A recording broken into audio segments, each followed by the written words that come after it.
Oke ya.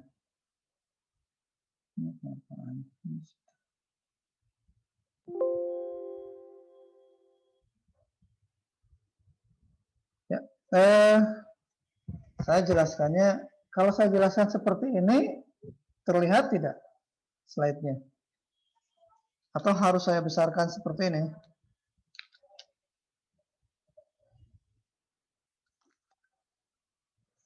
Kalau seperti itu, ini enaknya nanti bisa ditambah-tambahkan begitu ya. Kelihatannya saya jelaskan seperti ini saja ya. Oke. Iya, Pak. Jadi kita masuk ke materi terakhir, yaitu adsorpsi begitu ya. Kalau kemarin itu absorpsi, sekarang adsorpsi. Jadi bedanya cuman kemarin pakai B, sekarang pakai D di situ. Ya. Nah, secara definisi, kalau adsorpsi itu ini adalah penyerapan ya, penyerapan yang terjadi di permukaan adsorben saja. Jadi di permukaan bahan penyerapnya saja. Jadi dia tidak masuk ke dalam tidak larut ke dalam badannya begitu ya, tidak masuk ke dalam badannya, tapi hanya di permukaan. Termasuk permukaan itu termasuk yang pori-porinya ya, termasuk pori-porinya. Jadi kalau digambarkan asumsi itu, nah kalau misalkan ini yang ini ya, ini adalah adsorben nih, ini adsorben ya, ke bawah itu adsorben. Yang ini adalah yang padatnya, yang tidak ada pori-porinya. Sedangkan kalau pori yang ini adalah yang padatnya, tidak ada porinya, begitu. Nah ini yang di dalam ini adalah porinya, ini adalah porinya. Nah penyerapan itu terjadinya nantinya ya, penyerapan itu terjadinya itu adalah di permukaannya. Di permukaan itu berarti di sini di permukaan padatnya ya, di permukaan padat itu plus yang masuk ke dalam pori-porinya. Jadi yang di sini nih pori-pori menempel di permukaan pori-pori. Jadi namanya permukaan itu adalah permukaan luar plus permukaan di dalam pori-pori. Jadi permukaan pori-porinya. Jadi penyerapan itu terjadinya di seluruh permukaan, ya. Dikatakannya seperti itu, seluruh permukaan. Tapi permukaan, kalau kalian berpikir permukaan, itu adalah termasuk yang di dalam pori-porinya, ya, gitu. Nah, ini permukaan. Plus ini jadinya ya, plus yang di permukaan adsorbennya. Nah, ini adalah absorpsi. Kalau kalian di semester 5 itu mengambil TRK 1, harusnya itu tentang katalis kan. Nah, tentang katalis itu prinsipnya absorpsi dan desorpsi. Jadi kalau katalis itu pertama solut menempel misalkan ya, berpenetrasi, kemudian menempel, kemudian bereaksi terus keluar lagi. Nah, itu kan mekanisme katalisasi ya. Kalau ini adalah absorpsi. Jadi solut yang ada di dalam liquid, nah ini yang titik-titik kecil-kecil ini, ya, titik-titik kecil-kecil ini, solut yang ada di dalam liquid itu ditarik, ya, bisa berlangsungnya bisa secara fisika ataupun secara kimia. Ya, di situ dia ditarik atau dia menempel ke dalam permukaan adsorben, ya. Kemudian ya dia terserap di permukaan tersebut, ya. Kemudian dia terserap di permukaan tersebut. Nah, kemudian kalau sudah terserap seperti ini ya tidak bisa lepas kecuali ada gangguan yang lainnya ya. Situ. Ini adalah prinsip adsorpsi, jadi hanya di permukaan saja. Ya. Dan absorpsi itu terjadinya di permukaan itu ya di sini bisa bisa digunakan untuk mengabsorb gas dalam bentuk gas atau mengabsorb solut yang ada di dalam bentuk liquid. Ya. Nah, contohnya kalau dia absorpsinya dalam bentuk gas, contohnya adalah uap air. Ya, uap air yang diserap oleh silika gel. Silika gel. Jadi kalau kalian, nah biasanya sih kalau di yang komersil itu apa ya? Siapa yang suka belanja?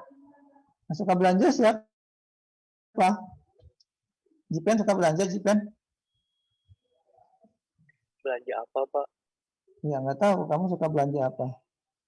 Jarang sih, Pak. Kok belanja, Pak? Hah? Jarang, Pak. Jarang. Yang suka belanja siapa, Jipen? Setahu kamu, teman kamu yang suka belanja siapa? Kurang tahu tuh, Pak.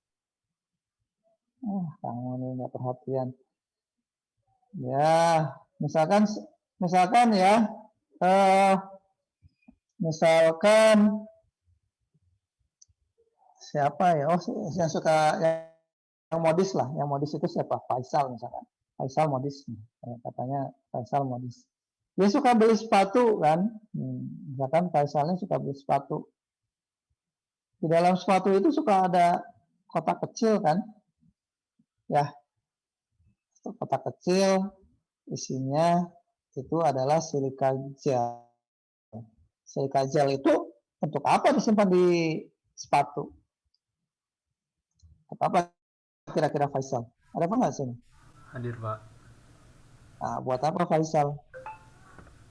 Untuk setahu saya untuk menyerap uap air di dalam di kardus itu, Pak. Jadi biar si sepatunya nggak berjamur gitu. Kalau misalkan ada uap air kan bisa berjamur gitu, Pak. Ya, oke. Begitu ya. Jadi ada silika gel di sepatu itu supaya kondisi lingkungan di sekitar sepatu itu kering.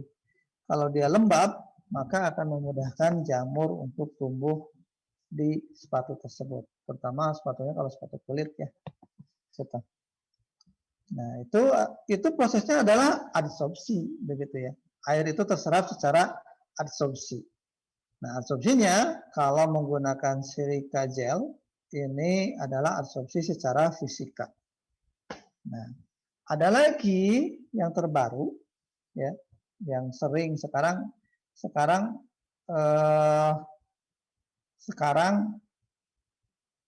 ada adsorben baru lebih murah daripada silika gel untuk menyerap air.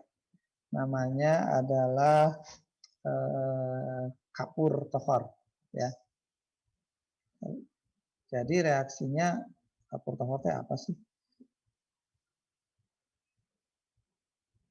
Reaksinya jadi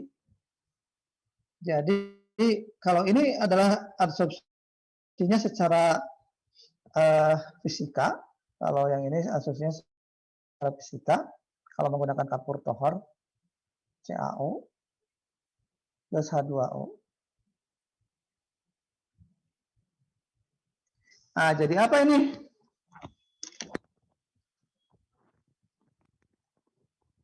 CaO plus H2O jadi apa? CaO plus H2O itu akan menjadi CaOH. CaOH 2 kali. Ya. CaOH 2 kali. Ca 1, H-nya ada 2, H-nya 2, O-nya ada 2.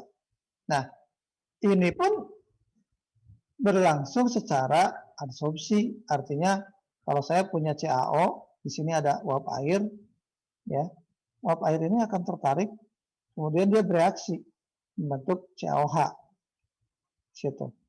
Ya airnya kan masuk ya, airnya masuk ke situ. Tapi ini adsorpsinya secara kimia, ya, jadi berlangsung dengan adanya reaksi kimia. Sini. Oke, itu adalah absorpsi. Nah, sekarang CaO menggunakan kalkultohor itu lebih murah dibandingkan harus menggunakan silika gel. Ya, banyak sekarang yang menggunakan CaO. Ya, hati-hatinya adalah, ya, kendalanya adalah kalau kalian bermain dengan bahan kimia seperti ini, bahan kimia ini berbahaya tidak sih? Silika gel ini berbahaya tidak? Kalau kena tangan ini bahaya nggak? Kalau kemakan bahaya nggak ini? Kalau terhirup bahaya nggak? Kalau ini bagaimana? Kena tangan bahaya nggak? Kalau terhirup kemakan bahaya nggak? Menurut kalian lebih bahaya mana antara silika gel dengan CaO? Siapa ya yang mau jawab? Atau sama satu bukan ini tanggal berapa? Ini tanggal berapa ini? Tanggal 3 ya? Tanggal 3. Tanggal 3 itu berarti roughly, ya, roughly. Nah, tinggal tambah 6 kan 9 ya. 1, 2, 3, 4, 5, 6, 7, 8, 9. Roughly betul. Oke, roughly. Bahaya mana? Lebih bahaya mana antara silika gel dengan CaO? Ya kalau dimakan mungkin sama-sama ini ya. Kalau dihirup juga sama-sama bahaya. Kalau kena tangan sama-sama bahaya. Menurut kamu lebih bahaya mana? Silika gel dengan CaO?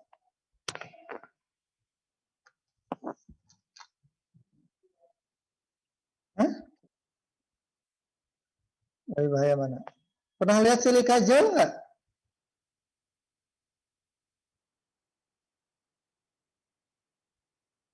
Iya, CaO itu serbuk bentuknya.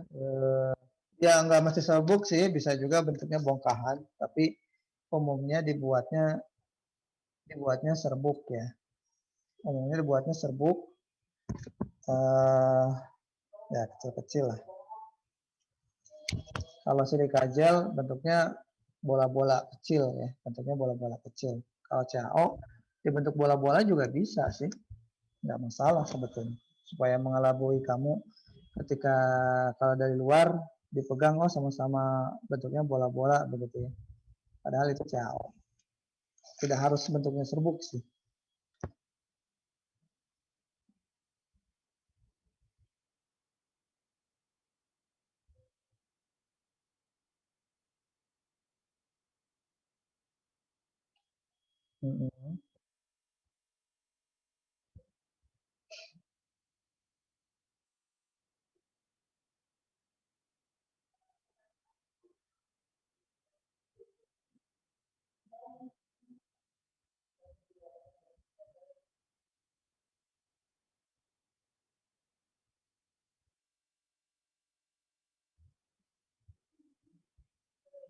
Ya.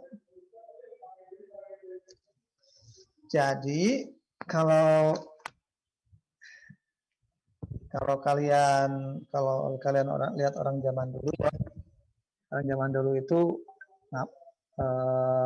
mengecat rumahnya pakai kapur begitu ya, kapur tohor. Ini reaksinya, reaksi CaO itu dengan H2O itu salah satunya tandanya dia ada reaksi adalah timbulnya gelembung begitu ya, timbulnya gelembung atau ya jadi ada gas begitu ya di sini. Nah ini CaO dengan silika gel itu memang kalau ini ya sama-sama berbahaya ya. Tapi kalau silika gel ini tidak menimbulkan gelembung, kalau ini menimbulkan gelembung dan reaksinya eksoterm, panas begitu ya. Ini.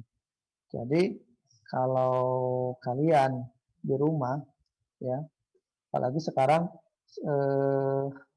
bungkus silika gel ataupun bungkus CaO ini sekarang bukan hanya dipakai untuk sepatu, sudah dimasukkan ke makanan supaya kering, tidak cepat basi begitu kan, cepat berjamur. Kalian kalau lihat kue lebaran ada yang dimasukkan silika gel nggak di situ? Nanti dilihat tuh. Ya. Beberapa makanan itu sekarang dimasukkan kotak-kotak seperti ini. Nah, hati-hati kalau kotak itu dimainkan oleh adik kalian yang masih kecil, ya. Terus kena mata. Ya, kalau kena mata, silika gel ini matanya pasti langsung air mata itu langsung terserap begitu ya. Nanti mungkin matanya jadi kering mungkin begitu kan. Ya, seperti itu. Nah, kalau CAO kena mata, nah ini lebih parah lagi. Ya, CAO itu kalau kena mata, dia akan timbul reaksi dengan air mata itu sehingga matanya mungkin jadi seperti ada letupan-letupan, ya kan? Kemudian matanya jadi panas karena reaksinya ini eksoterm. Nah, ini bisa membuat mata kalian jadi buta, begitu ya. Nah, ini hati-hatinya seperti itu. Oke. Itu untuk contoh absorpsi yang digas, ya. Jadi bentuknya uap air ada di dalam udara, begitu ya. Ini. Oke. Contoh yang lain adalah penyerapan gas saraf, begitu ya, menggunakan masker. Masker di sini ada. Kalau contohnya masker ini, masker tentara. Dulu itu zaman dulu di Perang Dunia Kedua itu ada yang menggunakan gas fosgin ya. Gas fosgin itu bahan untuk pestisida. Ya, sebetulnya dulu sih untuk pestisida, tapi sekarang katanya sudah tidak digunakan lagi karena sangat berbahaya.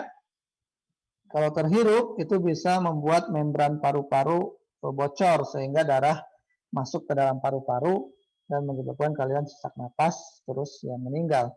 Ya, itu di Perang Dunia Kedua itu dipakai ya untuk sebagai senjata kimia. Ya. Kalau sekarang adanya senjata biologis, namanya adalah COVID-19. Ya. COVID-19 itu senjata biologis bukan sih? Nah, itu hati-hati ya. Kalian mesti ini juga harus jaga kesehatan, begitu ya. Nah, cara menghilangkan COVID-19 bagaimana? COVID-19 kan adanya di udara. Pakai masker katanya, biar virusnya tidak menembus, begitu ya, terabsorb, begitu kan, terabsorb di dalam masker misalkan atau di kain itu, ya. Nah, harusnya sih kainnya jangan hanya bisa mengabsorb, tapi ketika dia nempel di kain itu, maka virusnya harusnya bisa mati sekalian, gitu ya, harusnya kan gitu. Jadi aman si masker itu. Tapi saya kira tidak ada tuh masker yang seperti itu. Mungkin mahal kali ya kalau maskernya harus begitu. Yang ada kalau kalian pakai masker, virusnya ya menempel di masker itu kan. Memang ada yang mengatakan virusnya mati. Atau virusnya akan mati kalau kalian jemur di matahari. Jadi kalian harus pakai masker terus berjemur di matahari. Jadi virusnya mati juga. Ya oke lah. Bisa begitu. Nah, ini adalah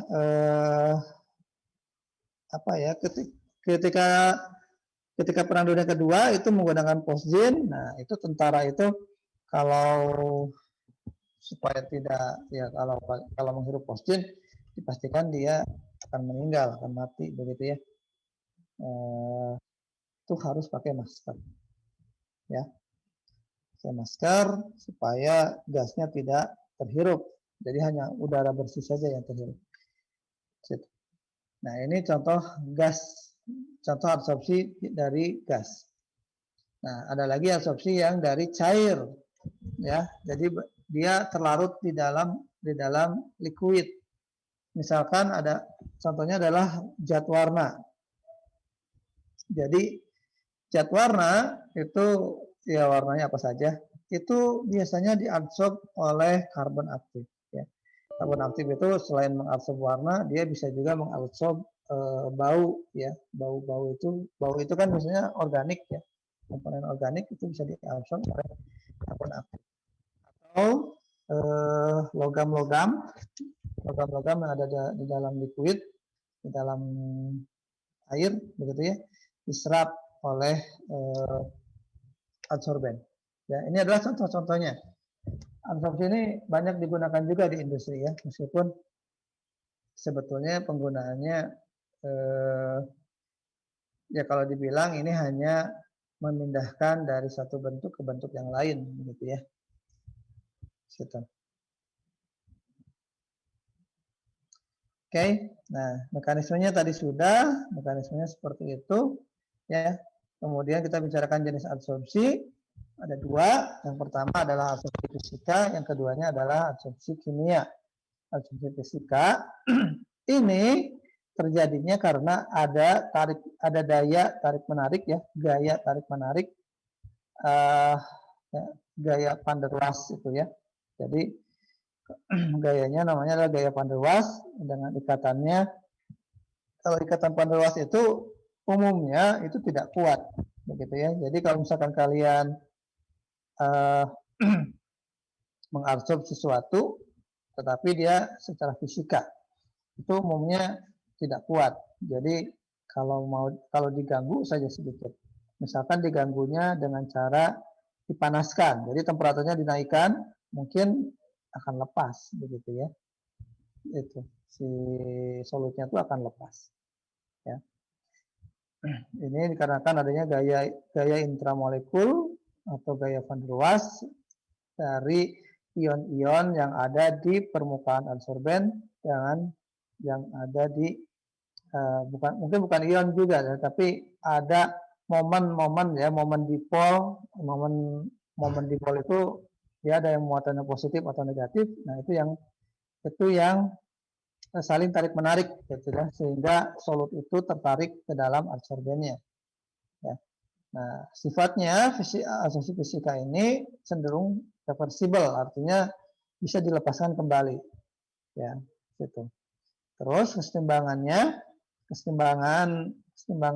untuk adsorpsinya umumnya mendekati model Freundlich. Ya, model Freundlich itu sebetulnya ada persamaannya.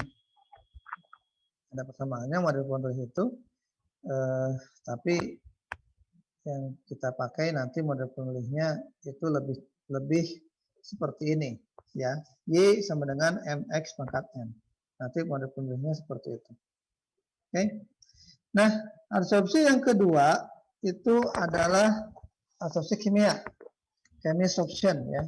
Chemisorption ini adsorpsi aktif ya. Jadi ikatannya adalah ikatan reaksi. Jadi ikatan yang disebabkan karena adanya reaksi kimia. Ikatan ini akan kuat begitu ya, sangat kuat ikatannya. Ya. Kemudian dia umumnya jika menggunakan kalau di adsorpsi fisika, kalau pakai pada temperatur tinggi itu cenderung sulit untuk mengadsorb.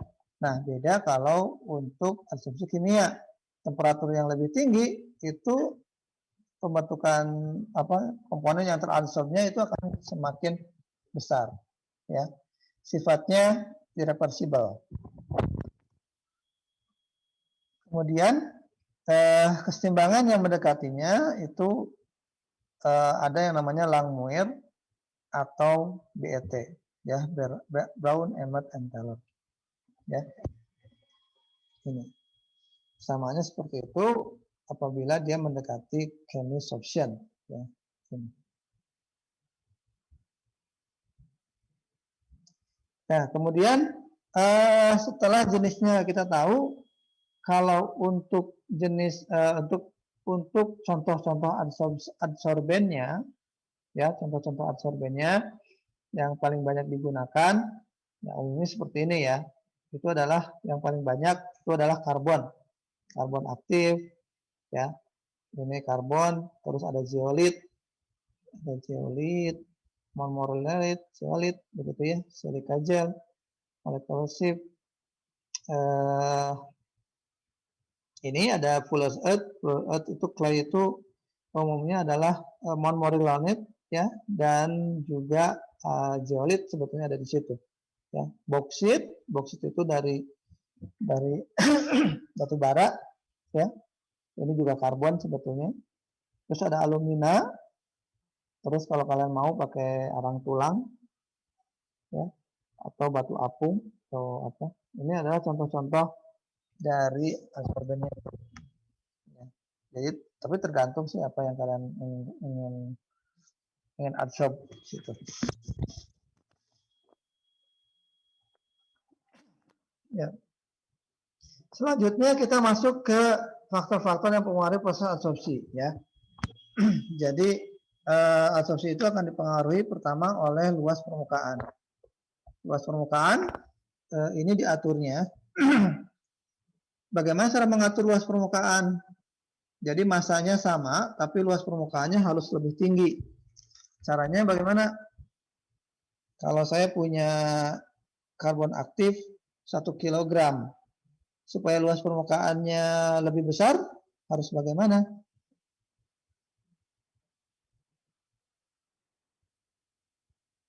Ya, caranya adalah dengan mengecilkan ukuran, ya, luas permukaan itu. Terus jenis adsorbennya. Jenis adsorben itu, nah ini harus yang kalian perhatikan adalah, jadi kalau kalian menyerap suatu solut dengan adsorben A dan adsorben B, itu akan lain, ya. Misalkan penelitiannya itu tuh Rido yang sekarang, yang kalau kalian tahu Rido angkatan 2016 ya, Kang Rido itu ya. Kang Rido itu ya penelitiannya adalah adsorpsi. Adsorpsinya dengan menggunakan karbon, ya, yang dipirolisis, karbon aktif dia bikin sendiri dari kayu dipirolisis, dibandingkan dengan karbon aktif, bandingkan dengan apa dia ya? Saya lupa yang itu dua lagi tuh bonggol jagung gitu. Dengan apa? Nah itu pasti akan mempunyai kemampuan yang lain meskipun nanti massa yang digunakannya sama, ukuran yang digunakannya sama, tetapi jenis adsorben itu akan berpengaruh, ya. Ya pengaruhnya kemana? Nah, model aktivasi pun akan berpengaruh, ya, nantinya. Jadi adsorben karbon aktif yang tidak diaktifasi, yang karbon aktif yang tidak diaktifasi lebih lanjut, begitu ya, dengan yang diaktifasi lebih lanjut itu akan lain hasilnya, ya, sini. Karena yaitu mungkin nanti berpengaruh terhadap ukuran porinya, mungkin nanti akan berpengaruh terhadap muatannya di situ ya. Nah, kemudian jenis adsorbatnya pun juga akan berpengaruh. Solut apa yang akan kalian adsorb, ya, di situ. Jadi itu kemudian juga konsentrasi adsorbatnya, ya, seberapa banyak solut yang akan diadsorb itu juga akan berpengaruh, ya. Yang berikutnya adalah temperatur, ya. Temperatur itu tadi juga sudah dijelaskan akan sangat berpengaruh karena kalau nanti adsorpsinya jenis fisika atau jenis kimia itu pasti akan sangat dipengaruhi oleh temperatur. Ya. Sampai di situ sebelum saya jelaskan ke apa ini kesetimbangan yang akan digunakan. Ya. Ada yang mau ditanyakan?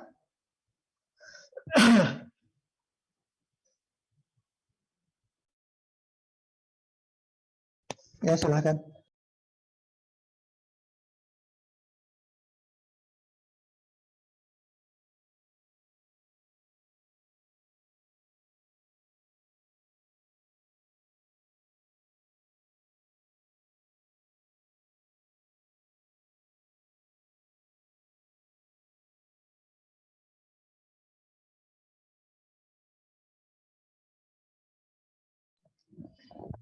Ya,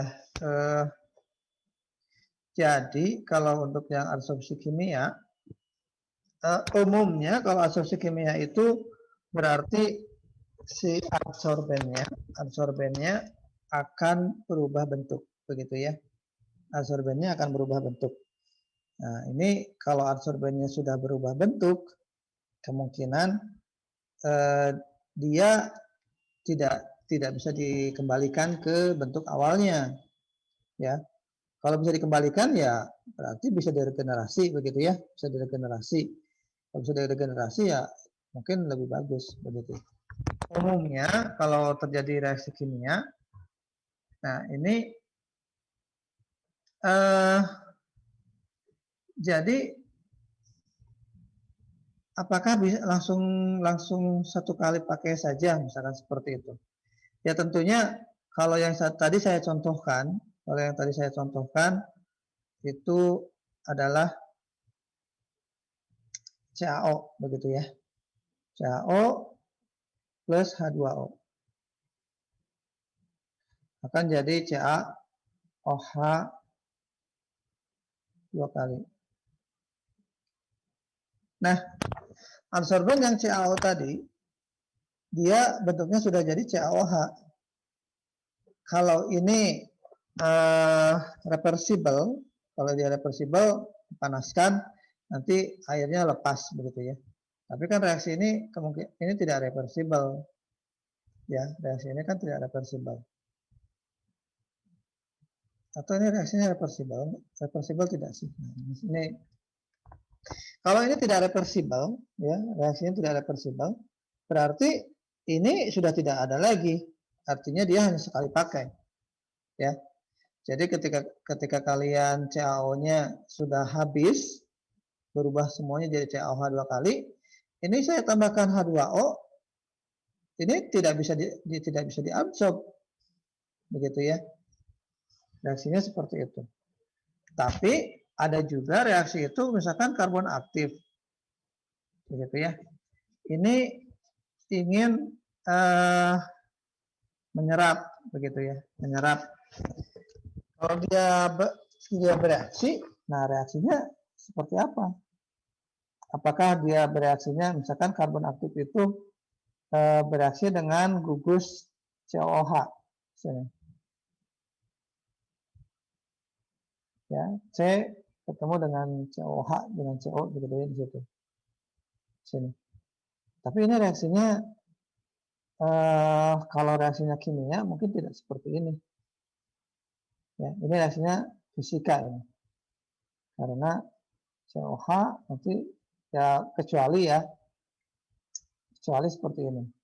Karbon aktif ini digunakan untuk mengabsorb CH3 dan cuka misalnya. Ya. Nah, kalau ini mengabsorb CH3 COH, C-nya mengabsorb COH situ. Terus nanti di sini berubah jadi CH4 misalkan di situ. Seperti ini. Tapi ini juga sulit sih. Ini kayaknya nggak mungkin terjadi seperti itu. Ya, kelihatannya ini nggak bisa terjadi seperti itu. Nah, jadi umumnya kalau untuk reaksi yang kimia, ya kalau untuk yang reaksi kimia, kecuali dia katalis ya. Kalau katalis itu dia ini adsorbennya, katalisnya, nanti ada komponen A masuk, begitu kan? Terus dia berubah, katalisnya berubah jadi AS, masuk komponen B masuk, AS plus B bereaksi keluar jadi C, misalkan, gitu ya. Tapi S-nya, katalisnya tetap seperti itu. Ya, kalau dia katalis, kalau dia hanya berfungsi sebagai katalis, mungkin dia tidak akan berubah. Nah, kalau dia modelnya seperti yang ini, dia akan berubah dan tidak bisa dipakai lagi, hanya satu kali pakai, betul. Ya, seperti itu. Jadi memang harus dilihat dulu kasusnya seperti apa, ya, apa yang akan diabsorb.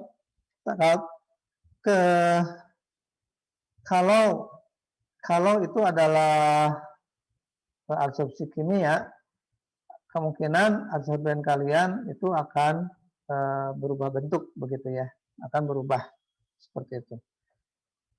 Dan apabila reaksinya tidak reversibel, ya berarti hanya sekali pakai, ya, reaksinya hanya sekali pakai. Tapi kalau dia reversibel, bisa jadi ini bisa setelah berubah menjadi apa, terus kita olah, nanti ini bisa diambil lagi misalkan, ya. Mungkin jadinya tidak sekali pakai, tergantung dari reaksinya. Mau reaksinya seperti apa, ya. Jadi kalau kalian ingin menyerap menggunakan karbon aktif begitu ya, karbon aktif di situ saya masukkan air terus keluar. Nanti ke suatu saat karbon aktif ini kan akan jenuh nih. Kalau karbon aktif ini jenuh, nah terus mau saya regenerasi. Kalau dia masih bisa diregenerasi, bisa dipakai lagi. Kalau sudah tidak bisa, ya harus diganti baru. Ya, umumnya begitu. Ya. Kalau untuk reaksi yang kimia, absorpsi kimia, ada kemungkinan itu hanya bisa digunakan satu kali saja. Ya, artinya kalau kalian ingin mengabsorb, kalian misalkan punya udara begitu ya. Ini ada udara, saya masukkan dari bawah. Udara mengandung air. Nah, di sini isinya adalah CaO. Sini adalah udara kering. Udara kering. Jadi udara yang tidak mengandung air. Saya lewatkan, begitu ya. Nah, ini akan produk yang kalian hasilkan akan bergantung dari berapa banyak CaO yang kalian simpan di sini. Kalau CaO-nya sudah berubah semua menjadi CaOH, ya kelihatannya ini harus diganti, ya packingnya isiannya harus diganti. Begitu. Mungkin begitu, Raffi ya. Oke, ada yang lain?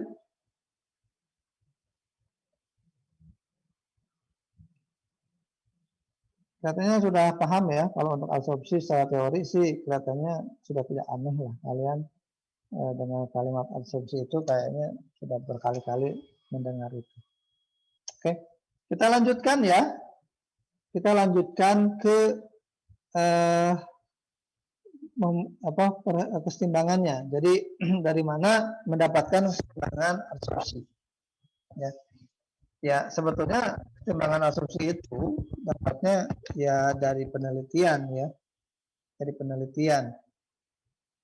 Jadi kalau kalian ada penelitian yang kalian cari itu nanti adalah nilai M dan nilai N-nya. Ya, di adsorpsi itu ada yang namanya kapasitas adsorpsi.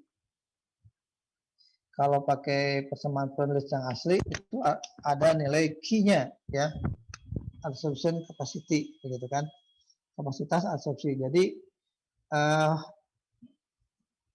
kapasitas adsorpsinya bisa dihitung itu bergantung dari jenis adsorbennya itu begitu ya, yang tadi itu yang dipengaruhi itu ya, temperatur segala macam itu akan berpengaruh.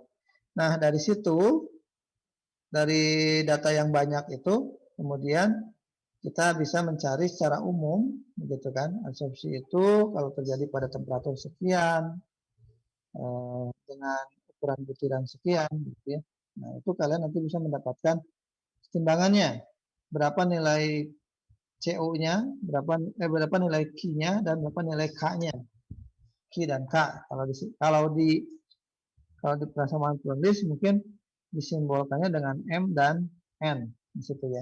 Jadi persamaannya itu dibuat linear, persamaannya kalau asosiasi fisika. Dan yang kita gunakan asosiasi fisika ini ya, kita pakainya Freundlich ini. Jadi Y sama dengan MX pangkat N. M dan N ini adalah kapasitas absorpsinya tadi. Ya. Jadi ini persamaannya linear ya, tapi linear power. Linear power itu dipengaruhi oleh pangkatnya ini nih. Nanti dipengaruhi oleh pangkatnya. Ya, dengan y-nya itu y besar. Bukan fraksi, tapi dia adalah perbandingan. Perbandingan massa solut per massa diluen. Diluen tahu ya, diluen itu kalau diluen itu berarti kalian belajarnya di ekstraksi. Di ekstraksi itu ada solut, solvent, dan diluen. Jadi ini adalah pelarut awalnya. Y adalah massa solut per massa pelarut awal. X adalah massa solut per massa adsorbennya. Ya, massa adsorben murninya ya di situ. Oke, dari situ dari Y MX pangkat N ini ada karakternya, ada karakteristik dari N-nya, ya. Kalau N-nya kurang dari 1, maka dia kurvanya akan terbuka ke bawah. Kalau kurvanya seperti ini tidak cocok ya. Ini tidak cocok untuk dilakukan adsorpsi. Ya. Kalau kalian lihat kurvanya bukaannya seperti ini seperti kurva absorpsi. Jadi mungkin cocoknya dengan absorpsi atau dengan ya yang lainnya begitu ya, apakah ekstraksi, apakah distilasi begitu. Jadi kalau N-nya kurang dari 1 ini tidak cocok. Kalau N-nya sama dengan 1 seperti ini ya, sama dengan 1, gambar kurvanya cenderung lurus atau 2 lah. 2 itu terbukanya kecil begitu ya, terbuka ke atas tapi kecil. Ini bisa, tapi mungkin sulit begitu ya. Sedangkan kalau N-nya lebih dari 1, ya lebih dari 2 sebetulnya sih. Ya, lebih dari. Nah, ini adalah gambaran yang cocok untuk dilakukan absorpsi. Ya, dari persamaan penulis tadi, tergantung dari N-nya, kalau N-nya lebih dari 1, itu cocok untuk dilakukan secara absorpsi. Ya. Nah, itu untuk setimbangannya. Membuat setimbangannya bagaimana? Membuat setimbangannya nanti datanya diberikan ya. Datanya diberikan, kalian harus menghitung juga sih di situ ya. Data-data ini. Nah, dari kesetimbangan kemudian kita masuk ke operasinya ya. Jadi cara menentukan berapa adsorben yang harus digunakan atau berapa hasil dari absorpsi itu ya. Jadi kalau saya ingin mengadsorb zat warna supaya zat warna itu hilang dari liquid ya, jadi liquidnya kelihatannya sudah bening begitu, tidak berwarna. Nah, itu berapa banyak adsorben yang harus digunakan gitu kan. Atau kalau ingin lebih hemat, kira-kira berapa tahap harus saya buat misalkan begitu ya. Nah, yang pertama adalah ada single stage cross current. Jadi operasinya dilakukan secara cross current tapi satu tahap ya. Cross current satu tahap. Ini ada feed-nya ya, di sini ada feed-nya masuk. Feed-nya masuk, dia ada LS. LS itu adalah laju feed kering begitu ya, laju umpan tanpa solutnya di situ ya, LS-nya itu. Kalau LS ya, kalau tulisannya LS di situ. Ya. Di sini laju umpan tanpa solutnya, Y adalah perbandingan tadi, terus diadsorb menggunakan adsorben. Ini adalah laju adsorben murni, ini adalah kandungan solutnya. Kandungan solutnya di situ. Nah, laju LS itu sama, laju SS juga itu sama. Ya. Sehingga kalau kita buatkan massa-massanya, L kalikan Y0 tambah S kalikan X0 sama dengan L Y1 tambah S kalikan X1 ya di situ. Sx0. Nah, ini L-nya dikumpulkan karena sama Y0 min Y1, S-nya X1 min X0. Nah, kalau kalian lihat ini kembali S per L sama dengan Y0 min Y1 per X1 min X0. Nah, supaya sama dari Y0 ke Y1 atau dari X1 dari 1 ke 0, maka ini harus dikalikan dengan negatif. Ya. Kita kalikan dengan negatif sehingga ini berubah menjadi Y0 min Y1 per X0 min X1. Tapi di sini jadi negatif. Negatif S per L. Nah, seperti biasa kalau kalian menemukan bentuk seperti ini adalah slope-nya. Slope operasi.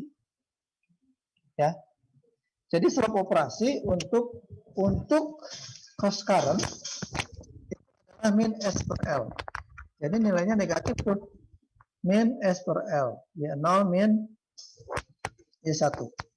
Kalau saya punya kurva timbangannya seperti ini, XY-nya seperti ini, terus kurvanya kan seperti itu tuh.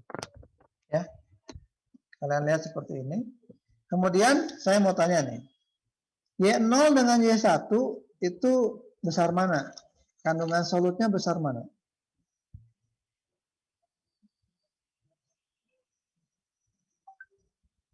Besar mana ya? Besar ya 0. Ya, karena ini kan feed masuk mengandung solut yang besar, keluarannya akan lebih kecil. Sekarang adsorben masuk. Kandungannya dengan X0 dengan X1 besar mana?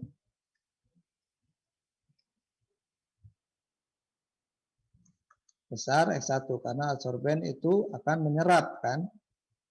Ini kecil dan ini besar. Jadi pasangannya tuh yang masuk dengan yang masuk, yang keluar dengan yang keluar. Nah, yang masuknya ini X-nya kecil, Y-nya besar. X-nya kecil, Y-nya besar. Berarti mungkin titiknya ada di sini. Ya. Sedangkan hasilnya Y-nya kecil, X-nya besar. Jadi Y-nya kecil, ya di sini. X-nya besar.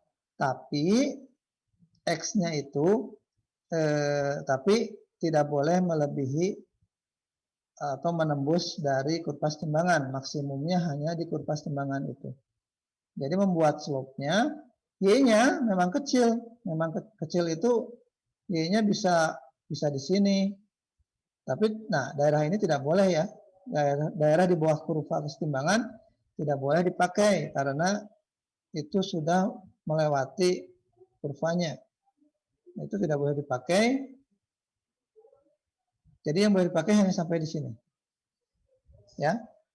Kalau kalian lihat titiknya di sini, kemudian kita buatkan slope-nya.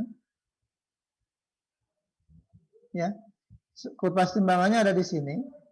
Maka slope-nya itu min S per L. Min S per L. S itu adalah Y-nya berarti kan. S itu adalah Y-nya.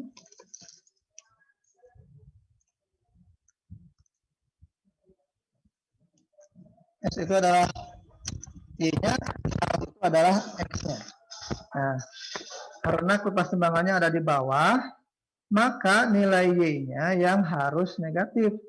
Berarti min S per L itu adalah Y-nya yang negatif, X-nya yang positif.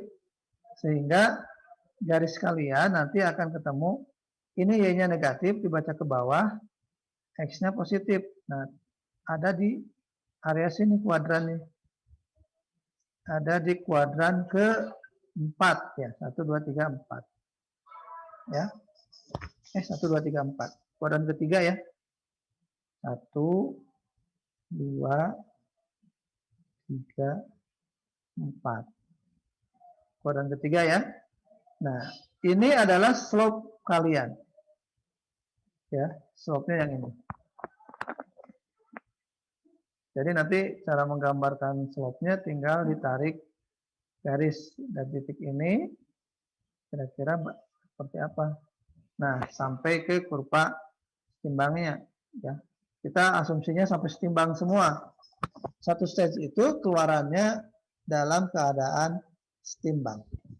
Ya. Baca Y-nya ke kiri, baca X-nya ke bawah. Ya.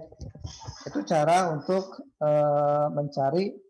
Nanti kalau sudah ketemu, ya LS harusnya tahu, Y0 harusnya tahu, begitu kan? Situ, ya. Kalian yang tidak tahu adalah Y1, X1 misalkan. Ya kalau S-nya saya tahu, L-nya saya tahu, Y0 tahu, 1 X1 semua tahu, nah ini jadinya nanti kalau LS-nya saya tahu, Y0-nya saya tahu, X0 saya tahu, tapi SS tidak tahu misalkan. Ya. X0-nya saya tahu, Y0 saya tahu, terus Y1, X1-nya dapat dari sana, L-nya tahu, maka S-nya bisa dicari. Ya, caranya begitu. Oke. Ini untuk yang cross current. Mau dibuat 2 tahap, mau dibuat banyak tahap, caranya sama. Seperti itu. Ya, slope-nya sama. Ini dilihat. Slope-nya kalau untuk satu tahap min S per L seperti di sini. Yang kedua pun slope-nya sama. Tapi yang membedakan adalah nanti ya umpan stage kedua itu berasal dari keluaran stage pertama. Umpannya adalah yang ini. Nah, ini umpannya. Ya. Ini umpannya untuk stage kedua. Produknya adalah yang itu. Sedangkan stage pertama umpannya adalah X0, Y0. Kalau yang kedua X02 dengan Y1 umpannya. Jadi nanti kalau digambarkan kalian punya kurva seperti ini. Ini adalah umpan pertama. Tarik garis misalkan slope-nya seperti itu yang pertama. Nah, ini Y-nya kan. Nah, X0-nya berapa? Misalkan murni. Kalau murni berarti nanti yang kedua itu akan mulainya dari sini. Ya, slope-nya cari. Misalkan ke situ. Ya. Jadi yang ini baca ke kiri dapat Y-nya kan. Pasangannya adalah X02. X02-nya misalkan murni. Dapatnya di sini. Nah, produknya berapa? Produknya dicari. Ya. Caranya nanti akan begitu. Oke. Itu model cross current. Mau 2 tahap, mau 3 tahap, mau banyak tahap, caranya sama. Jadi caranya nanti sama. Kalau mau banyak tahap pun, misalkan ya, kalau semua solvennya, semua adsorbennya itu selalu murni. Sini murni semua, murni, ini murni, berarti 0 semua kan. Tinggal yang membedakan adalah Y0. Y0 pertama itu di atas. Y0 pertama di sini misalkan. Ini adalah kurva timbangannya. Terus slope-nya Y0 pertama dengan X0. X0-nya di sini. 0. Jadi titiknya di sini kan. Slope-nya yang pertama misalkan begini. Terus kita dapat Y1. Nah, Y1 pasangannya adalah dengan X2, X02. X02 juga murni. Jadi titiknya dia ada di sini. Kalau dia tidak murni, titiknya akan ada di sini, ya. Tidak pada garis, tidak pada sumbu Y-nya. Jadi ada di sini. Kemudian slope yang berikutnya bisa jadi berbeda dari slope yang pertama. Jadi misalkan begini slope berikutnya. Masuk ke stage ketiga. Ya. Nah, ini adalah Y2. Yang ketiga tuh Y2 dengan itu begitu ya. Murni lagi. Di sini lagi berarti kalau murni lagi. Slope berikutnya adalah seperti ini. Masuk ke yang berikutnya lagi Y3. Kalau adsorbennya masih murni juga seperti itu. Nah, nanti slope-nya seperti ini misalkan yang ketiga. Sudah selesai. selesai sampai keluarannya adalah Y4. Jadi di akhir sini Y4-nya, misalkan ya, ini Y3, Y4, produk dari stage 4. Ini adalah mungkin yang kita inginkan, misalkan. Begitu ya. Nanti kalian tinggal hitung. Adsorben stage pertama berapa, tambah stage kedua, tambah stage ketiga, tambah stage keempat. Totalnya berapa? Begitu. Ya. Nanti bandingkan misalkan dengan satu stage saja. Nah, itu juga bisa dilakukan. Tapi caranya kalau yang cross current bentuknya seperti ini. Ya. Ini berbeda kalau kalian melakukannya dengan cara counter current. Kalau co-current nggak ada ya. Kalau co-current itu hanya satu stage jadi ini. Kalau counter current bagaimana? Nah, kalau counter current cascade-nya seperti ini. LS selalu sama dari stage 1 sampai stage ke N itu L-nya sama semua. Kemudian yang berbeda nanti adalah kandungan solutnya yang berbeda. Semakin ke sini untuk umpan semakin kecil kandungan solutnya ya. Jadi kalau saya terangkan Y0 di sini besar, makin ke sini makin berkurang, keluarannya makin kecil. Terus untuk adsorben X0-nya kecil, semakin ke stage pertama ini semakin besar karena semakin banyak yang diserapnya. Terus untuk cascade-nya, untuk masa-masanya kalian buatkan ini kontrol volumenya, kelihatan. Itu kontrol volumenya, ya intinya seperti inilah dan masa-masanya ya. Seperti ini intinya. L0 ya 0, ini tambah S0 X0 sama dengan LNP, L0 L0 tambah S0 X0 yang ini yang masuk sama dengan LNP tambah S1 X1. Ya. L-nya sama, S-nya sama, ya, sehingga kita bisa kumpulkan. Ya, dikumpulkan, kemudian kita akan dapat nilainya. Ya. Nah, ini slope-nya bernilai positif. Kalau kita gambarkan kembali, ini kurva timbangan, terus plotkan Y0 dengan X1, plotkan. Y0 dengan X1. Besar dengan besar. Plotkan, misalkan besar dengan besar adanya di sini. Ya. Misalkan di situ adanya, atau di sini saya nggak tahu nanti apakah di bawah kurva atau di atas kurva, nanti dilihat. Kelihatannya di atas kurva ya, kelihatannya.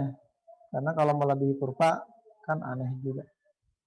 Terus ini adalah bagian stage 1. Jadi ini adalah top kolom. Jadi atasnya, di atasnya ya. Ini bagian atas kolom. Bagian bawah kolomnya adalah dengan nilai Y-nya kecil, X-nya kecil. Sini. Misalkan di sini. Kemudian tarik garis. Ini adalah slope-nya, slope operasinya. Nah, dari situ kita bisa membuatkan jumlah tahapnya. Jumlah tahapnya, ini kurvanya di atas, kok di bawah ya, saya lupa. Nanti dilihat lah. Tapi karena ini adalah top kolom, bagian atas, berarti menggambar kurvanya dari atas. Baca ke bawah, ya, terus horizontal. Cara membuat kurvanya begitu. Cara membuat tahapannya seperti itu. Nah, jadi untuk yang sekarang, tugas kita adalah mencari jumlah tahap ekstraksi ini, adsorpsi itu. Ya, berapa tahap yang harus saya buatkan untuk adsorpsinya.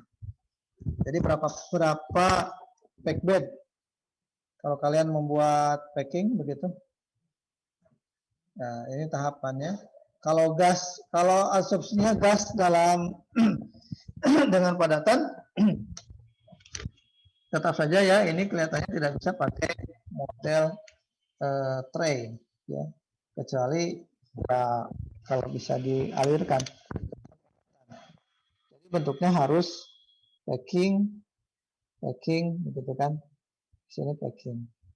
Ya, dibuat jumlah tahapnya seperti itu. Ketinggiannya berapa nanti? Oke, sampai di situ kelihatannya teorinya, ya teori untuk apa? Absorpsi saya kira seperti itu aja, tidak banyak begitu ya. Yang agak sulit itu yang 3 sebelumnya. Nah, untuk absorpsi seperti itu. Nah, kalian berikutnya adalah mengerjakan soal ini. Coba kita masih punya waktu mungkin ya lumayan 30 menitan. Ya. Kita baca soal ini.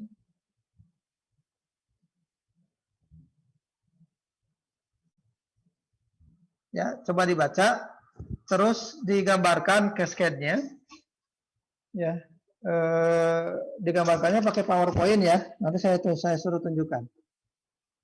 Saya kasih waktu berapa lama ya? 5 menit gitu ya untuk baca soal. Soal A nanti 1 orang, soal B 1 orang, soal C-nya juga 1 orang.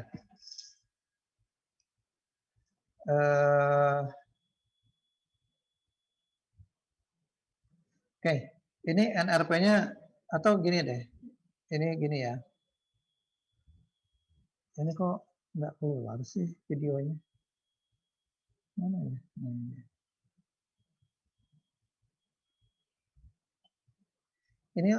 Ini sudah ya segini ya. Oke, lihat ya. Sekarang yang baris 1 ke bawah ya. Ini nih Ayu, Hadi, Dani, Lia. Ini nomor 1. Nanti saya panggil 1 orang.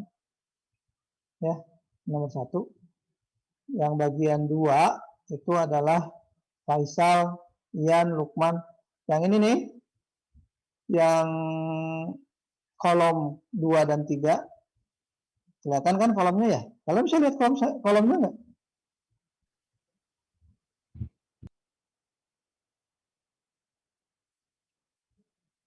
Tapi bisa lihat kolom yang saya tunjukkan nggak? Nggak bisa ya? Ya. Oh gitu. Oh kalian nggak bisa lihat kolom ini ya berarti. Sekarang saya print screen, terus saya tampilkan di chat nih. Mana chatnya?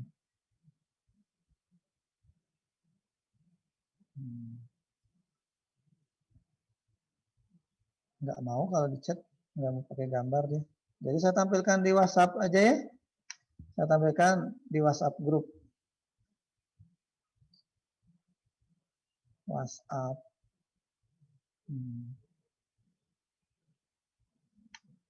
Kalau WhatsApp bisa lihat ya. OPM. Kalian namanya OPM-nya. OPM. Nah, itu tuh.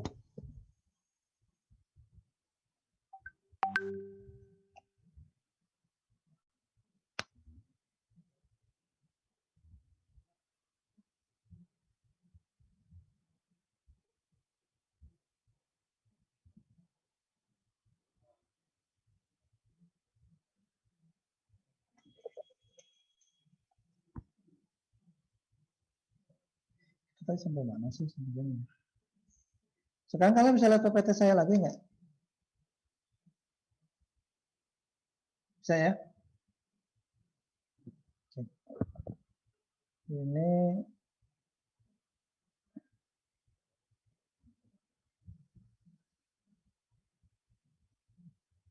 lihatnya dari itu aja, dari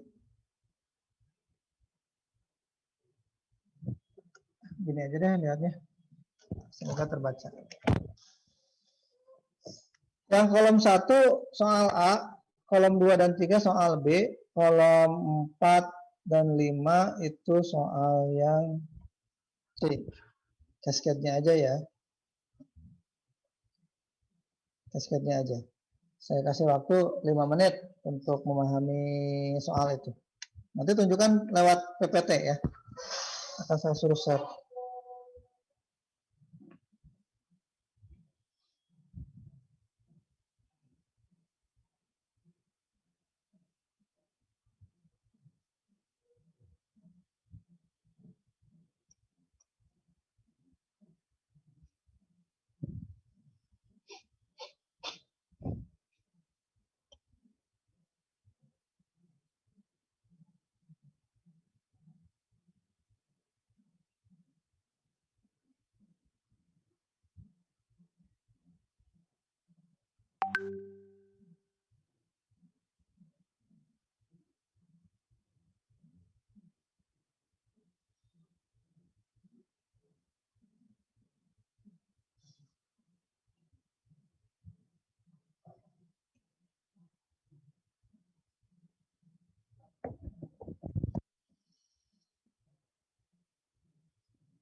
Oke, eh,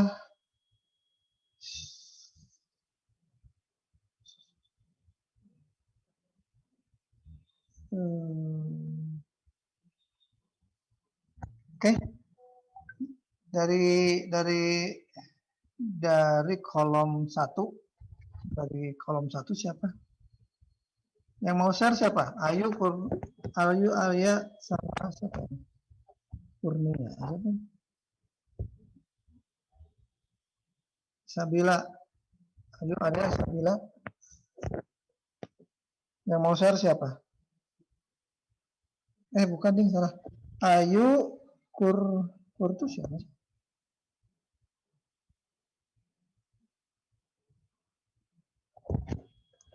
Siapa sih?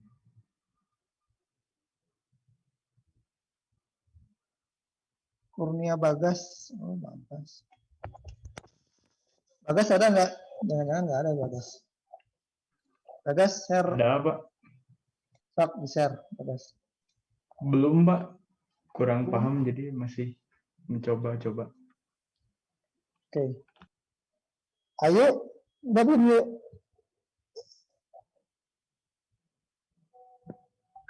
Si Ayu lagi ke toilet ya. Arya, udah belum ya?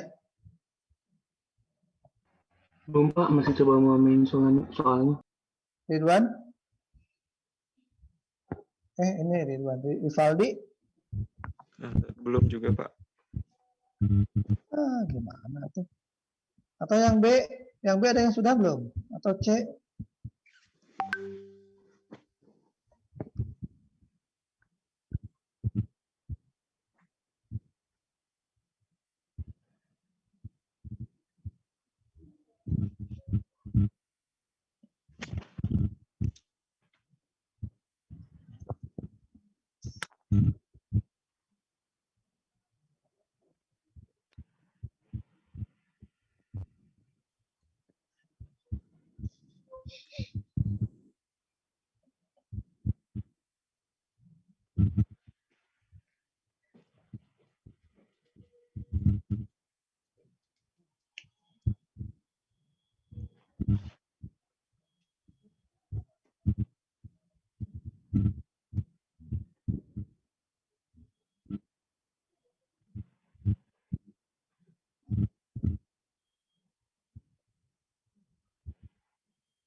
Halo.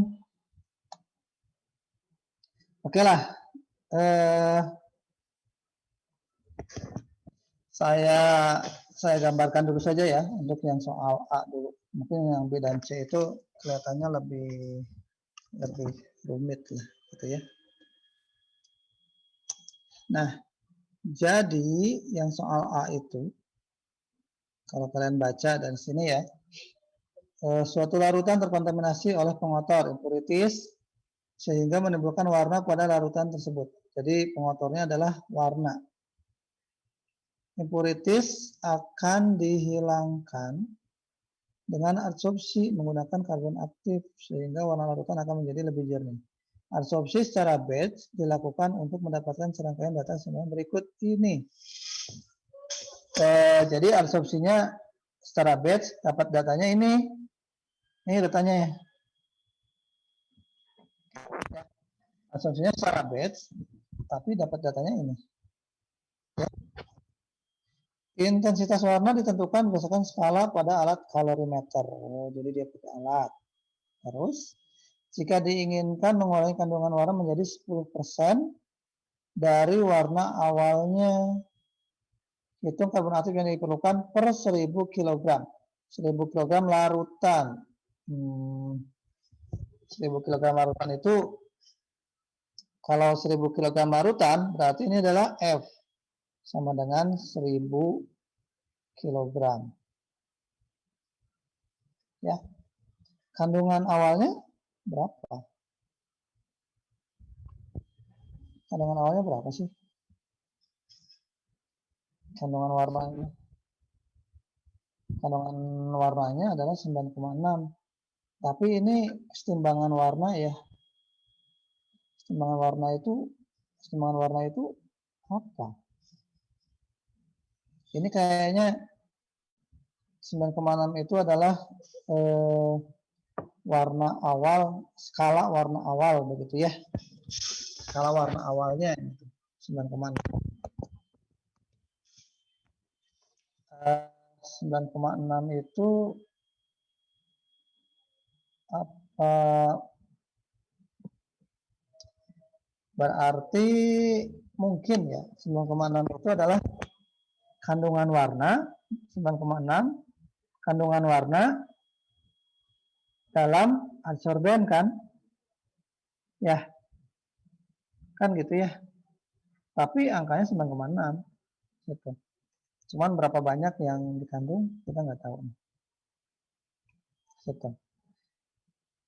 Nah sekarang kita punya datanya adalah kilogram karbon per kilogram larutan. Ini tuh X, Y, atau apa ini?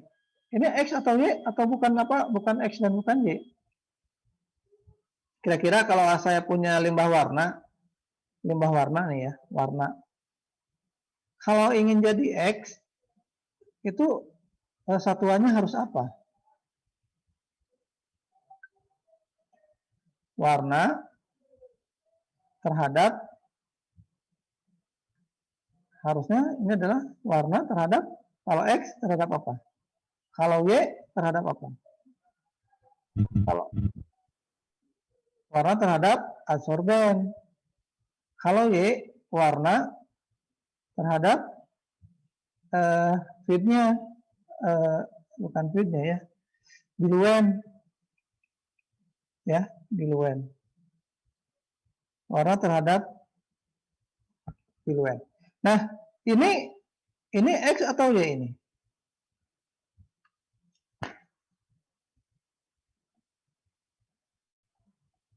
Kayaknya ini bukan X atau Y kan? Satuannya warna bukan warna kan atasnya. Atasnya adalah karbon terhadap larutan. Yang warna itu adalah ini nih. 9,6 warna 9,6 warna terhadap adsorben ya. Karena kan kesetimbangan itu berarti setelah diadsorb ya. Situ. Warna terhadap adsorben bukan, ini warna terhadap larutan ya. Jadi ketika saya masukkan karbonnya, ketika tidak ada karbonnya, ketika karbonnya 0, tidak ada karbon sama sekali ya. Tidak ada karbon sama sekali, maka warnanya adalah 9,6 terhadap larutan kan, terhadap larutannya itu. Berarti ini mah terhadapnya larutan langsung. Kayaknya kalian ininya langsung terhadap larutan ini. Ya, kalau dilihat seperti itu kelihatannya perhitungannya langsung terhadap larutan karena kita tidak dijelaskan kandungan awalnya berapa. Ya, kok hilang? Tulisan saya tadi mana ya? Ini kok hilang? Nah, ini ada lagi. Jadi 9,6 ini adalah timbangan warna di dalam larutan. Ya. Jadi 1000 kg ini adalah F-nya sekaligus juga sama dengan L-nya ini. Ya. F-nya langsung langsung dengan L-nya sekalian kalau begitu. Jadi ini adalah F-nya juga sekaligus L-nya larutannya. Di sini tidak dijelaskan soalnya kandungan awalnya berapa, kita tahunya dari skalanya itu adalah 9,6. Skala warnanya ya. Di situ. Warna terhadap larutan. Jadi ini kalau warna terhadap larutan, nah ini ya, warna terhadap larutan. Jadi ini adalah Y sebetulnya. Ini adalah Y.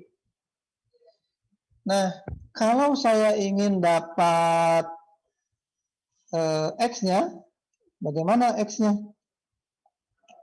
X itu satuannya harus warna terhadap adsorben. Adanya data kita adalah kilogram larutan per kilogram karbon per kilogram larutan dan apa ini? Warna terhadap kilogram larutan, gitu ya. Asumsinya sama 1 kilogram larutan misalkan. Asumsi kita sama. Supaya dapat X-nya bagaimana? Harus warna per kilogram adsorben di sini. Ya. Jadi kalau ini harus warna per kilogram adsorben, ini kan warnanya. Ya. Itu warna.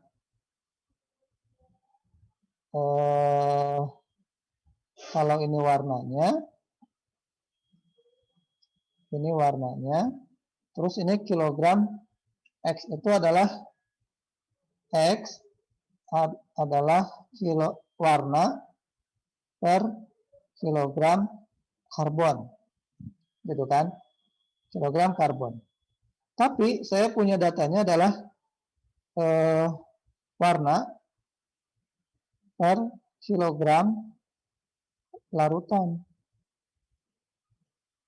Supaya jadi warna per kilogram karbon, bagaimana? Saya punya data ini nih.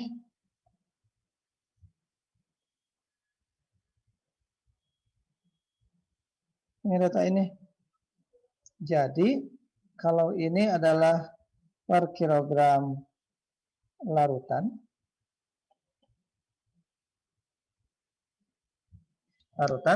maka yang ini harus dikalikan dengan kilogram karbon per kilogram larutan. Ya. Atau dengan kata lain, kalau ada seper begitu ya, dikalikan seper. Jadi dikalikan dengan kilogram karbon per kilogram larutan. Nah, jadi kalau dibuat seperti ini, ya, sebetulnya datanya ada di sini nih. Ya. Jadi kalian sebetulnya bisa membuat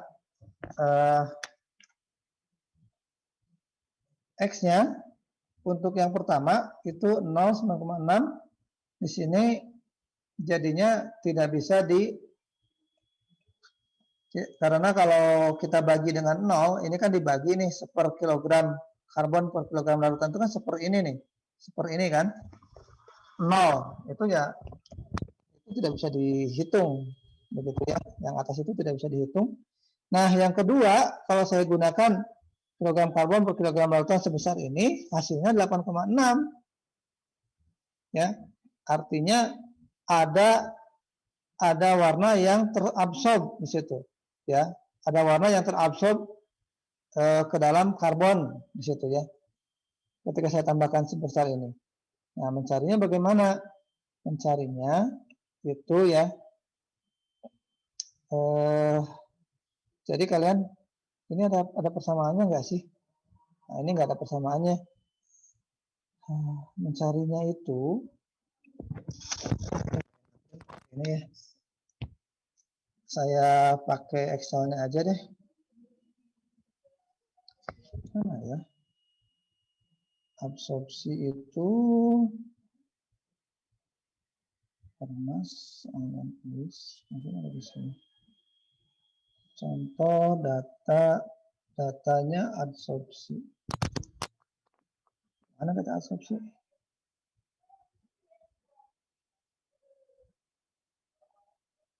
Ini mah absorpsi ini.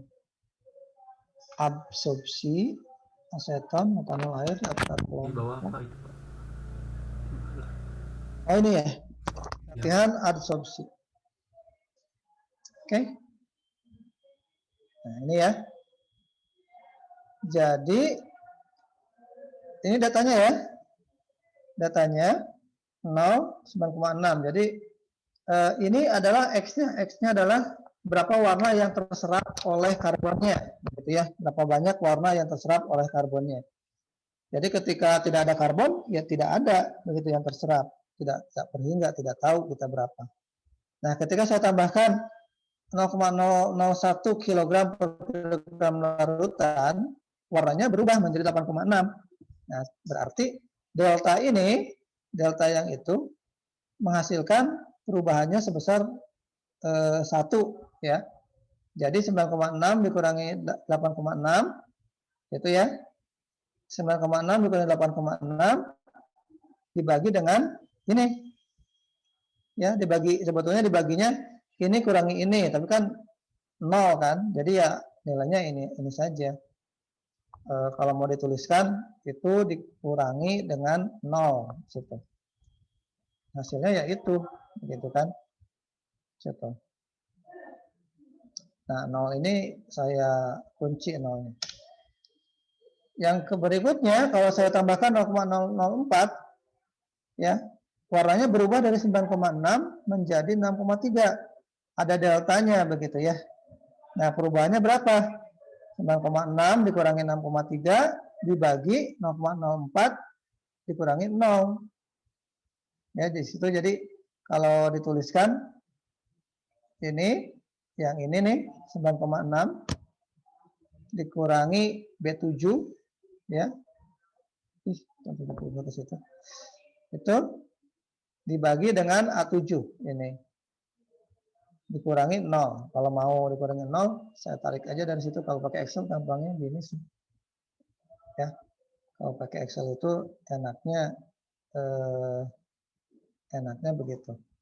Tinggal ditarik, semuanya langsung bisa. Jadi cara mencarinya, kalau kesetimbangan warna, berapa banyak warna yang terserap oleh adsorben. Tinggal dilihat perubahannya berapa dari awalnya. Begitu. Ya. Kemudian kalau kita sudah punya X dan Y-nya, tinggal dibuatkan kurva kesetimbangannya. Nah, dapatlah kurva kesetimbangannya seperti ini. Ya. X-nya ini dan Y-nya yang ini. Ya. Kalau 0,0 ini saya tambahkan karena datanya itu akan berujung di 0,0 itu. Ya. Nah, terbukanya seperti ini, kemungkinan N-nya lebih dari 1. Jadi bisa dikerjakan. Ya. Nah, data ini kalau kita buatkan cascade-nya, datanya tadi dari yang tadi itu kita buatkan cascade-nya, F-nya 1000 ya. Y0-nya itu skala warna 9,6. Jadi umpannya itu F-nya kita pakai skala warna tadi yang Y itu. Ketika tidak ada tidak ada karbon aktifnya, itu skala warnanya adalah 9,6. Terus target kita itu adalah menghilangkan warnanya hingga menjadi 10% saja dari nilai awal. Jadi 10% kalikan 9,6. Jadi nilai di sini adalah 0,96. Ya, skala awalnya itu. Produknya inginnya 0,96. Nah,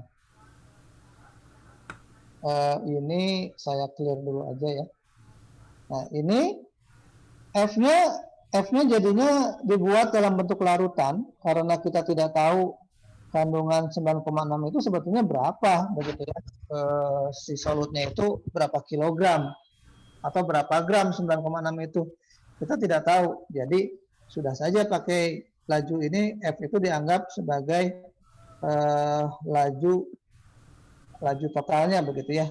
Ya dianggap sebagai laju diluennya F-nya itu 1000 kg, skala warnanya 9,6, ininya hasil akhirnya adalah 0,96. Sedangkan adsorben tidak dikatakan mengandung, adsorben itu tidak dikatakan mengandung impurity, jadi X-nya 0. Nah, kita plotkan Y-nya 9,6, X-nya 0. Nah, dapat titiknya di sini. Ya, dapat titiknya di situ. Kemudian produknya inginnya Y-nya 0,96. Kita tarik garis 0,96. Batasannya adalah yang ini. Ya. Sampai dengan ke kurva timbangan. Ya. Karena produk kita hasil dari ini adalah dalam bentuk kesetimbangan, maka titiknya nanti akan ada di sini. Titik produk kita itu. Nah, ketika kalian dapat titik di situ, maka kalian tarik garis operasinya, terus baca nilai X-nya. Nilai X-nya adalah yang ini. Ya. Dari nilai X ini, kemudian masukkan ke persamaan slope-nya, kalian cari nilai S-nya ini. Berapa nilai S-nya di situ? Ya. Itu untuk yang batch. Nanti untuk yang cross current single stage. Kalau dibuat 4 tahap bagaimana? Kalau dibuat 4 tahap berarti nanti itu ya, nanti itu masukannya F-nya 1000, Y-nya 9,6. Di stage 4 itu Y-nya harus 0,96. Sama dengan stage 1 tadi. Yang dipertanyakan adalah berapa banyak adsorben yang digunakan di setiap stage-nya itu. Dan totalnya berapa, gitu ya. Nah, caranya seperti ini. Caranya adalah di trial. Ya, caranya di trial dengan cara kalau yang awal itu yang ini. Ya, titiknya 9,6 dengan 0. Dan titik akhirnya itu Y-nya 0,96, pasangannya pasti dengan X4 di sini. Ini harus sama. Jadi awalnya dan akhirnya itu titiknya harus sama. Tapi di tengah-tengah kalian trial aja. Mau yang menggaris merah ke sini dulu, terus ke sini, akhirnya di situ juga, di akhir di situ. Mau yang ungu, ke situ, ke sini, ke situ, 4 tahap ya. Semuanya harus ada 4. Harus ada 4. Slope-nya harus ada 4 sama. 1, 2, 3, 4. Slope-nya dibuat beda-beda, nggak apa-apa. Ya. Atau mau yang biru, pokoknya sama semua. Titik awal dan titik akhirnya harus berhenti di tempat yang sama. Tinggal masalahnya nanti kalau merah kalian baca X1 berarti yang ini, X2-nya yang di sini, X3-nya di situ, X4-nya sama di sini. Yang hijau X1-nya yang ini, X2-nya yang itu, X3-nya yang ini, X4-nya di sini juga. Ya.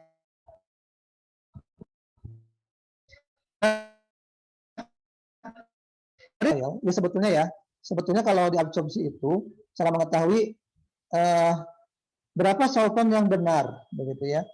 Caranya itu kalian harus banyak trial, sehingga trial kalian itu nanti akan menghasilkan gambaran seperti bandul ini. Jadi kalau kalian punya bandul itu gerakannya seperti ini kan, gitu, kiri kanan, gitu ya, kiri kanan. Tapi dia punya ini naik ke atas, ini naik ke atas. Nah, dia ada titik minimumnya. Jumlah absorben minimum inilah yang akan kalian pakai untuk, jadi nanti slope itu yang akan kalian pakai untuk digunakan di operasinya. Ya, caranya absorpsi itu dengan men-trial garis jadinya. Ya.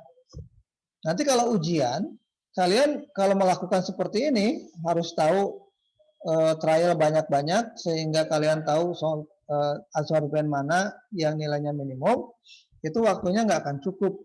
Ya, nanti di ujian kalian cukup gunakan dua saja, dua trial, ya, dua trial, cari yang nilai paling kecil. Nah, itu yang kalian gunakan, gitu.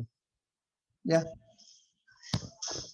kalau secara kenyataan, nanti di industri, kalian itu harus mencari seperti bandul ini, trial banyak-banyak. Mana penggunaan absorben yang paling minimum, ya, itu untuk mengerjakan soal B, ya.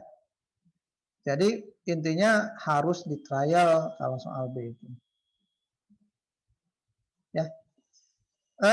Soal C panjang, kita lanjutkan di minggu depan aja ya. Soal C-nya panjang. Ya caranya sih gitu-gitu juga sebetulnya. Tapi soal C-nya panjang karena biasa harus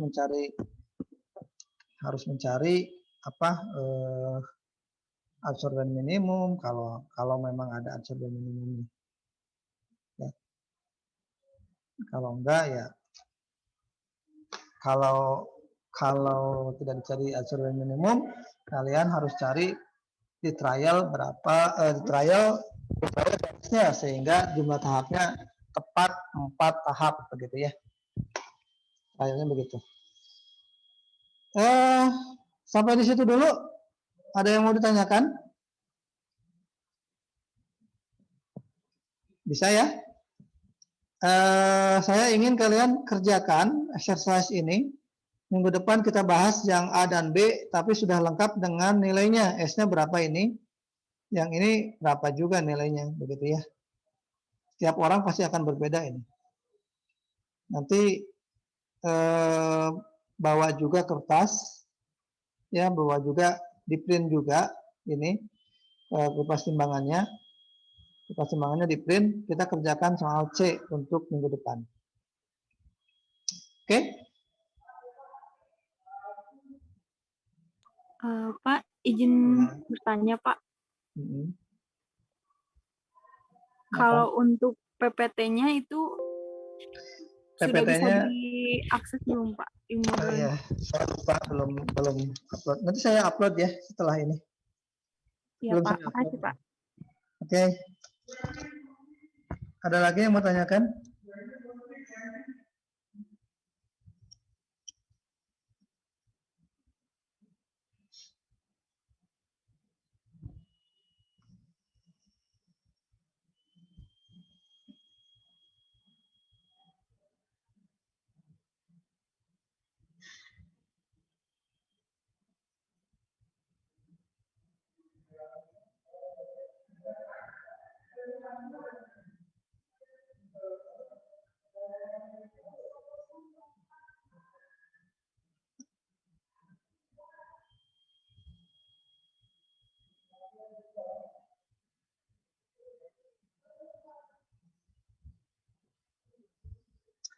Oke. Kalau tidak ada, saya kira kuliahnya cukup sampai di situ dulu ya. Saya harapkan sih minggu depan nanti mungkin mau di print atau saya nggak tahu kalian mau print atau mau kerjakan di Excel, silahkan deh. Tapi minggu depan saya akan minta ya beberapa orang untuk menunjukkan hasilnya yang soal API itu ya. Soal C-nya nanti dikerjakan. Kalau ujian biasanya tetap harus digambarkan ya. Jadi kalian tetap nanti ujian harus print data timbangannya. Data timbangannya juga belum saya buat tadi. Saya belum bikin soalnya. Oke. Saya kira begitu untuk pertemuan hari ini. Kalau tidak ada yang tanyakan, saya cukupkan. Terima kasih banyak untuk kedatangannya. Selamat sore. Saya tutup kuliah ini. Assalamualaikum warahmatullahi wabarakatuh. Waalaikumsalam. Waalaikumsalam warahmatullahi